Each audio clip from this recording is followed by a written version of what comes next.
Guys,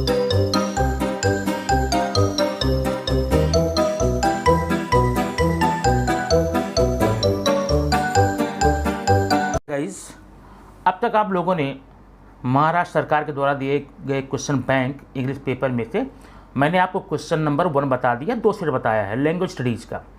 अब देखें question number 2 क्या होता है। क्वेश्चन नंबर 2 में आपकी ही टेक्स्ट बुक से 2 पैराग्राफ दिए जाएंगे। उस पैराग्राफ को ध्यान से पढ़ करके उसके एक्टिविटीज़ को या फिर जो क्वेश्चन दिए रहेंगे उसको लिखना है। इसके लिए आपको मिलता है टाइम 15 मिनट का, मार्क्स 10, टाइम 15। टाइम का ध्यान रखना, टाइम मैनेजमेंट करना बहुत ज़रूरी है। उसके लिए आप क्या करेंगे, पहले पैराग्राफ को साइलेंटली चुपचाप आसानी से धीरे धीरे पढ़ लीजिए। उसके बाद फिर आप एक्टिविटी पे आइए। आइए देखते हैं क्वेश्चन क्या बोलता है इसमें, पैराग्राफ क्या है। The young seagull was alone on the ledge. Ledge का मतलब क्या होता है, अपना वो जो पर्वत का उठान था जहाँ उसका निवास स्थान था, पठार था, उस पर अकेला था। His brothers and his sister had already plan away the day before. उसके भाई, अब ब्रदर्स है इसका मतलब भाई, उनके 2 या 2 से अधिक होंगे, और उसकी एक बहन थी, ये एक दिन पहले ही उड़ना शुरू कर चुके थे। अब क्या हुआ, he had been afraid of flying with them. लेकिन उस बेचारे को उनके साथ उड़ने में डर लग रहा था। ठीक है, क्यों, somehow when he had taken a little run forward to the brick, जब उसने किसी तरह से प्रयास किया उस पठार से छलांग लगाने का। अटेम्प्टेड फ्लैप हिज विंग्स, जब अटेम्प्टेड माने प्रयास करना, फ्लैप माने पंख फड़फड़ाना, अपने पंख को फड़फड़ाने का जब भी प्रयास किया, ही बिकेम अफ्रेड, लेकिन वो डर गया। और क्या हुआ, एक मिनट रुकिए, यहाँ पर the great expanse of sea stretch down beneath, नीचे देखता है दूर दूर तक समुद्र फैला हुआ था उस नीचे। And it was such a long way down, उसको लगा कि नीचे तो बहुत लंबा रास्ता तय करना होगा। माइल्स डाउन, मीलों लंबा दूर है। He felt certain that his wings would never support him. उसको ऐसा लगा उसका जो पंख है उसको सपोर्ट नहीं करेगा। उसको ऐसा महसूस हुआ कि उसके जो पंख हैं उसको उड़ने में सहायक नहीं होंगे। So he bent his head and ran away back to little hole under the ledge. इसलिए उसने अपना सिर झुकाया और धीरे से अपने लेज में, अपनी माद में आ गया। Where he slept at night, जहाँ की पूरी रात वो सोता रहा। Even when each of his brothers and his little sister, जबकि उसका प्रत्येक, उसकी छोटी बहन, उसके छोटे भाई, whose wings were far shorter, जिसके पंख उससे भी छोटे थे, then his own ran to brink flap their wings, उस चट्टान पर दौड़े, पंख को फड़फड़ाए, एंड फ्लू अवे, उड़ गए। ही फेल टू मस्टर अप करेज, उसी जगह पर ये बेचारा जो पक्षी था, मस्टर अप करेज माने साहस कर पाना, अपना साहस कर पाने में सफल नहीं हो पाया। टू टेक प्लंज, प्लंज माने होता उड़ान, उड़ान भरने में सफल, ध्यान रखना वर्ड पर यहाँ आगे आपको काम देगा। उड़ान भरने में सफल नहीं हो पाया। Which appear to high, so desperate, बहुत हताश हो गया बेचारा।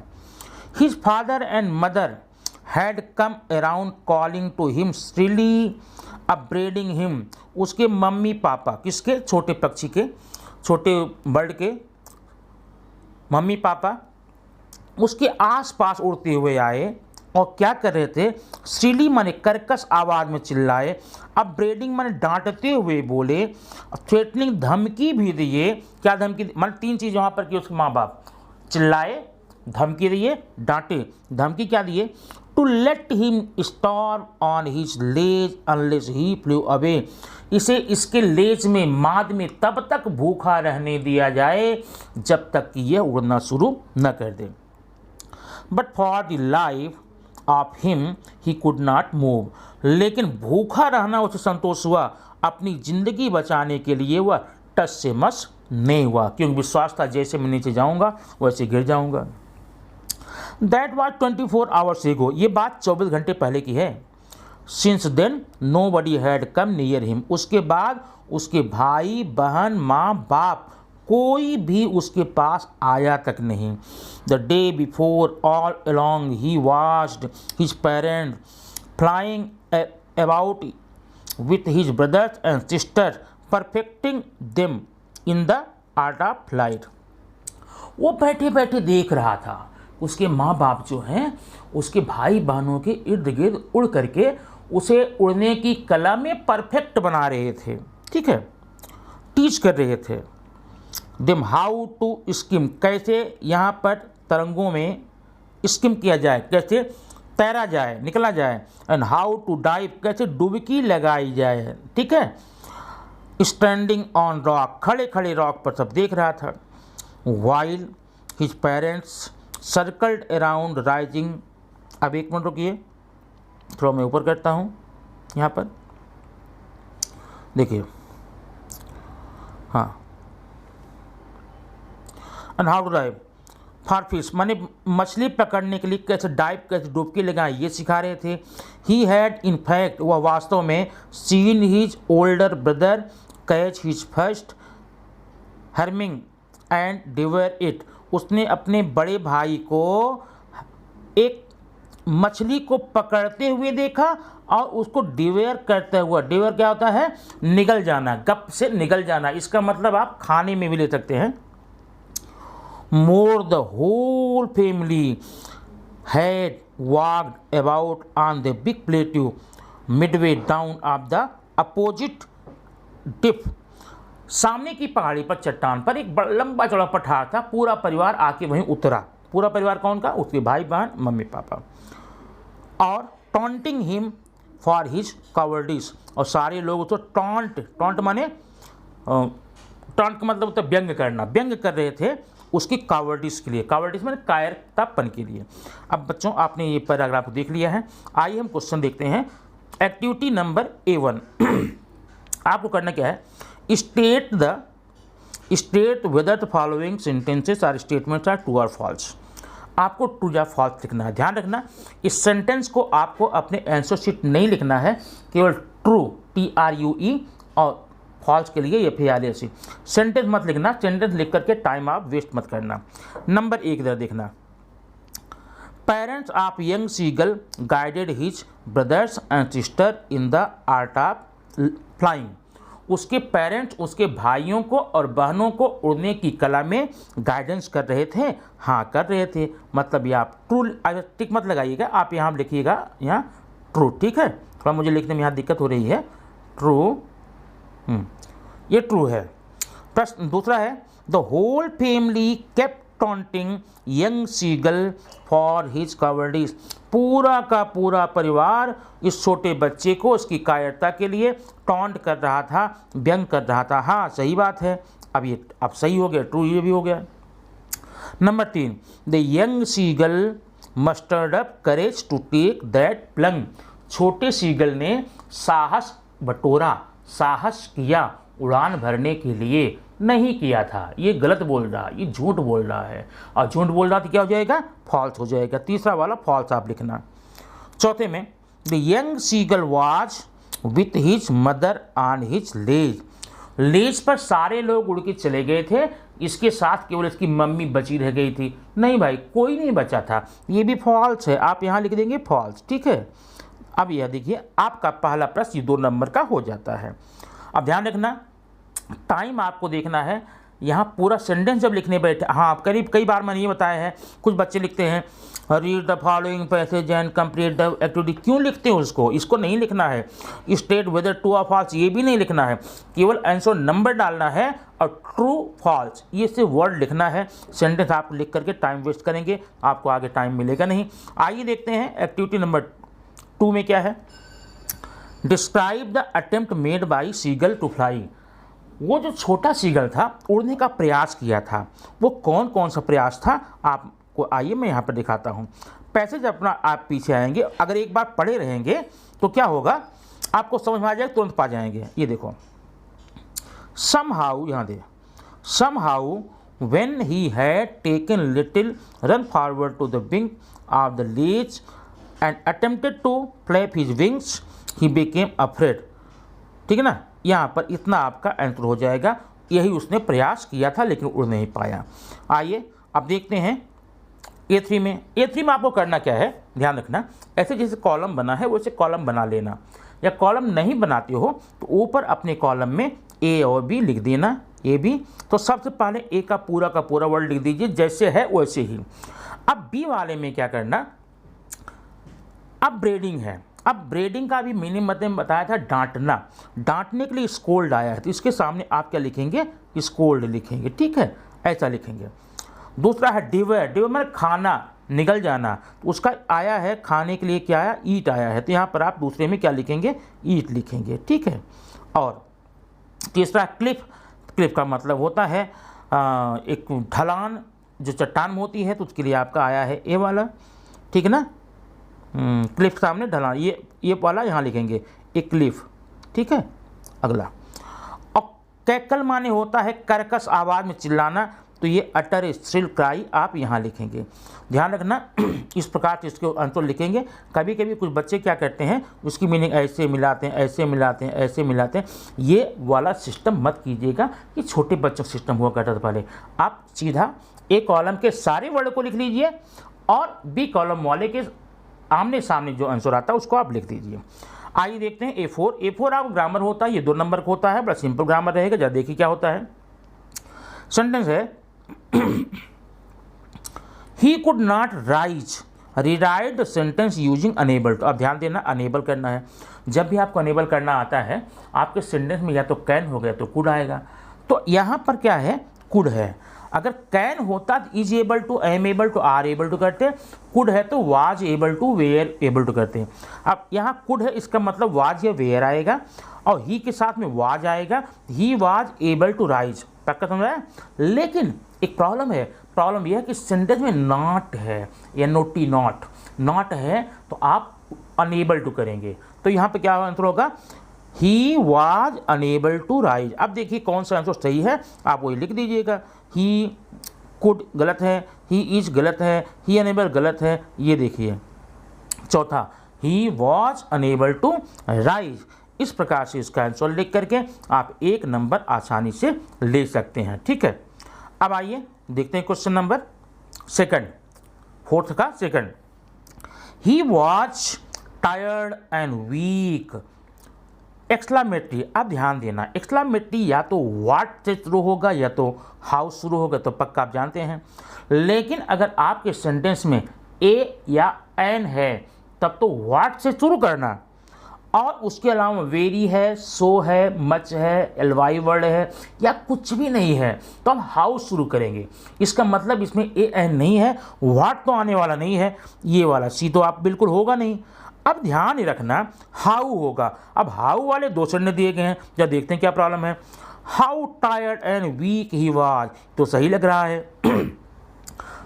अभी में how tired and weak he was, अब बताओ, ये दोनों सेंटेंस एक जैसे लग रहे हैं और कहीं ना कहीं कोई प्रॉब्लम होगी। ध्यान देना, जो बी वाला सेंटेंस है how tired and weak he was, माने आंसर तो राइट हो रहा है, लेकिन एक्सक्लामेटरी साइन में आपको एक्सक्लामेटरी सेंटेंस में एक्सक्लामेटरी साइन लगानी पड़ती है, बी में नहीं है, ए में है, इसका मतलब ए वाला सही हो जाएगा, ठीक है।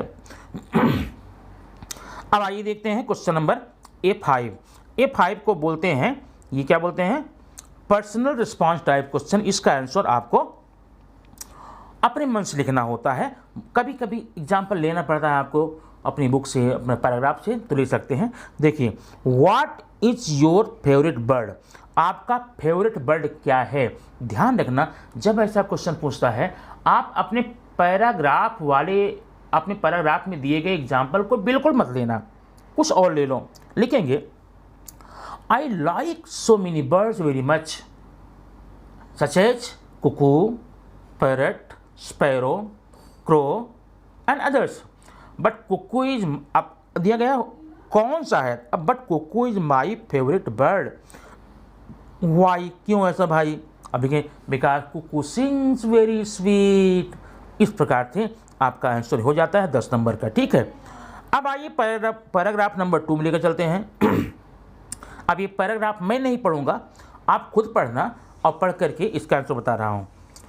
पहला है, ये देखिए, इस चैप्टर को एक स्पीच है, इसको सत्यार्थी जी ने लिखा है, कैलाश सत्यार्थी जी ने लिखा है। अब यहाँ पर आपको भरना है, बड़ा सिंपल है। अब देखिए, let us march from ignorance, अपनी पैराग्राफ में जाइए, देखिए ये सेंटेंस कहाँ लिखा गया है, let us march from ignorance to knowledge, ऐसा आपको मिल जाएगा, ठीक है ना, नॉलेज। तो ये बहुत दिक्कत नहीं है, पैराग्राफ पढ़ लेना, ये आपको डायरेक्ट इसके बाद का फिलअप करना, कुछ करना नहीं है। सेकंड है, Kailash Satyarthi says that today he sees thousands of क्या, आप आगे पढ़ कर देखिए, लिख एकदम डायरेक्टली मिल जाएगा। ये सेंटेंस देखिए कहाँ पर है, उसी के जस्ट बाद का ले लेना, थाउजेंड्स ऑफ चिल्ड्रेन, ठीक है। अगला थर्ड है, close your eyes and feel that you were child, ऐसा सेंटेंस अब मैं अपने मन से बता दे रहा हूँ, आप बुक में जा करके इसको देख लेना। ये क्लोज योर आइज आपको सेंटेंस, ये पोर्शन आपके पैराग्राफ में मिलेगा ही मिलेगा, इसके बाद आने वाले पोर्शन को इसमें ऐड कर देना बस। अगला है, लेटस यूनिवर्सलाइज, ये भी लेटस यूनिवर्सलाइज। अब ये सेंटेंस आप खोजना, अब एक बता देता हूँ मैं कैसे खोजेंगे। देखिए कहाँ लिखा गया, लेटस यूनिवर्सलाइज, आप देखिए यहाँ पर आपको कहीं लिखा गया होगा, यहाँ पर लेटस डेमोक्राइज नॉलेज, लेटस ये देखिए, लेटस, ये आपका मिल रहा है ना, लेटस यूनिवर्सलाइज, ये देखा यहाँ तक लिखा गया है। जस्टिस आपको एक वर्ड भरना है। इस प्रकार से आप ये A1 का क्वेश्चन आराम से कर सकते हैं। अब आइए देखते हैं A2 में क्या है।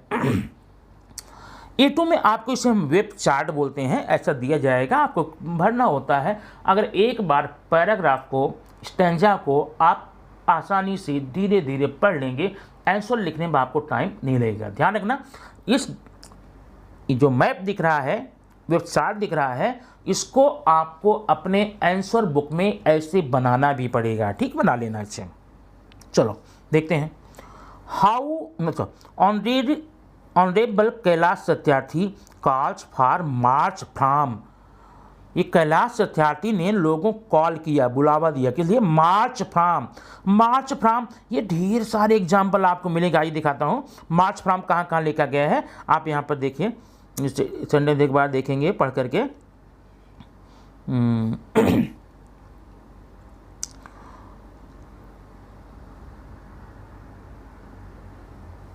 देखिए यहाँ है मार्च, देखिए यहाँ पर एक मार्च फ्रॉम, यहाँ देखिए March from exploitation education, March from यहाँ पर है, मार्च फ्रॉम यहाँ पर है, ये 3-4 यहाँ पर दिए गए हैं, 4-5 दिए गए हैं। आपको 4 इसी में से अपनी इस वेब में फिलअप करना है। आप इसको एक बार अपनी बुक में करके देखिएगा, आपको अच्छा लगेगा, ठीक है। आइए देखते हैं B3 में क्या होता है। B3 बड़ा सिंपल है, ये 2 मार्क्स होता है, वोकैब कहते हैं इसको। अब यहाँ पर आप करना क्या है, right the noun form of the following from passage. कितना सिंपल है। डार्क का नाउन, अगर डार्क का नाउन आपको आता है सीधा लिखिए, यहाँ पर नहीं आता है देखिए डार्क में कुछ और ऐड करके वहाँ आपको पैराग्राफ मिलेगा।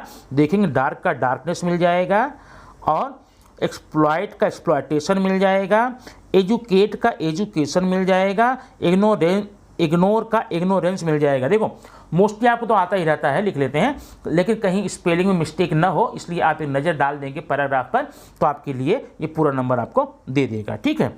आइए अब देखते हैं B4 में क्या है। यह एक ग्रामर का रहेगा 2 नंबर का। अब इसमें ग्रामर कौन कौन देख लेते हैं। Latest democratise knowledge. अब इसमें आपको क्या करना है, choose the correct question tag and derive the sentence using it. ध्यान देना, एक बात बता दूं तो मैं बताता हूँ। कभी कभी क्या होता है, बच्चे क्या करते हैं, नंबर डालते हैं, कुछ क्वेश्चन टैग जो आंसर दिया गया है लिख के चले जाते हैं। ऐसा नहीं, आपको सेंटेंस को रीराइट करना है, सेंटेंस को पूरा लिखना है, जैसा आपको बताया गया क्लास में क्वेश्चन टैग कैसे ऐड करते हैं। क्वेश्चन टैग लिखा नहीं जाता है, बल्कि क्वेश्चन टैग को ऐड करना पड़ता है। इसलिए कभी भी क्वेश्चन टैग ऐड करना हो तो जो सेंटेंस दिया, जो क्वेश्चन दिया, पूरा लिखना, कॉमा देना, बढ़िया से क्वेश्चन टैग ऐड करना। आइए देखते हैं। तो पहले आप क्या करेंगे, इस सेंटेंस को लिख लेंगे ना, क्या है, let us democratise the knowledge. अब क्वेश्चन टैग क्या होगा, अब आप पढ़े होंगे जिस सेंटेंस के स्टार्टिंग में लेटस रहता है तो वहाँ तो कुछ भाई देखना ही नहीं है, वहाँ उसका क्वेश्चन टैग दो होते हैं, या तो शाल बी या तो शुड बी, शाल बी या शुड बी, चाहे जो लगाओ। अब लेकिन लगाने की बात यानी यहाँ पर देखिए क्या दिया गया है, विल यू दिया है तो होगा नहीं, शाल बी यही होगा, इजंट तो होगा नहीं, वाजंट होगा नहीं, ये होगा नहीं, क्या हुआ, शाल बी। इसका मतलब पहले आप क्या करेंगे, सेंटेंस पूरा लिखेंगे और कॉमा देंगे, फिर क्वेश्चन टैग रख लेंगे, ठीक है। आइए देखते हैं question number 2, may I please request you to put your hand close to your head. इसमें बोला है अंडरलाइन द इन्फिनिटिव, तो आप ऐसा करना, पहले पूरे सेंटेंस को लिख लेना, बराबर है। सेंटेंस लिखने के बाद में इन्फिनिटिव को आपको अंडरलाइन करना है। ऐसे ज़रा आप सोचिए और सोच कर देखिए को आपको इन्फिनिटिव कैसे बताया गया है। इन्फिनिटिव को हम टू फॉर्म भी बोलते हैं, इसका मतलब जहाँ पर वर्ब के जस्ट पहले टू लगा हुआ मिल जाए उसको हम इन्फिनिटिव बोलते हैं। जैसे to go, to read, to come, to watch, to dance. याद रखना, आप केवल टू को देख करके मत रख लेना, टू हो और टू के बाद में वर्ब फर्स्ट फॉर्म में हो, वर्ब का प्रेजेंट फॉर्म में हो। अब यहाँ इसलिए बता रहा हूँ क्योंकि देखो यहाँ पर दो बार टू आया है, एक देखो टू यहाँ पर है और एक टू यहाँ पर है, तो हम कौन सा करें, लेकिन यहाँ टू के बाद योर है, ये तो वर्ब है नहीं योर, इसलिए तो नहीं होगा। अब टू पुट है, इसको आप अंडरलाइन कर देंगे, ऐसे लिख करके आपको एक नंबर मिल जाएगा। लेकिन ध्यान रखना दोनों शब्दों को अंडरलाइन करना है, टू को भी और वर्ब को भी। कुछ बच्चे क्या करते हैं, केवल टू अंडरलाइन कर चले जाते हैं, केवल कुछ वर्ब को अंडरलाइन कर चले जाते हैं, तो वो अपना मार्क मिस कर देते हैं। आप नहीं करेंगे, मुझे पूरा विश्वास है, आप इस प्रकार से इसका आंसर ले सकते हैं। आइए देखते हैं question number last 5, describe what does the honourable Kailash Satyarthi suggest us to do. Kailash Satyarthi हमें क्या करने को कहते हैं, ठीक है ना। अब अगर चाहें तो आप अपने मन से लिख सकते हैं, इसलिए honourable Kailash Satyarthi suggest us to do number 1, number 2, number 3, number 4। वैसे आप पैराग्राफ रूप में भी लिख सकते हैं, लेकिन ऐसा लिखेंगे तो आपके लिए जो मार्किंग होती है अच्छी हो जाती है। क्या क्या करते हैं, अब यहाँ पर देखिए, जो आपको यहाँ पर लिखा गया है क्या है, यहाँ देखिए, let us democratise knowledge, let us that, ये तो आप लिख लेंगे तो हो जाएगा। और आगे और लिख सकते हैं, let us think about our children because every child of our nation is Mahatma Gandhi, Nelson Mandela or any biggest personality just like Aryabhatta, Amir. So we must care about our children because children are the hope of nation. Children are hope of nation. इस प्रकार से आप इसको लिख करके आपका ये 20 mark का हो गया।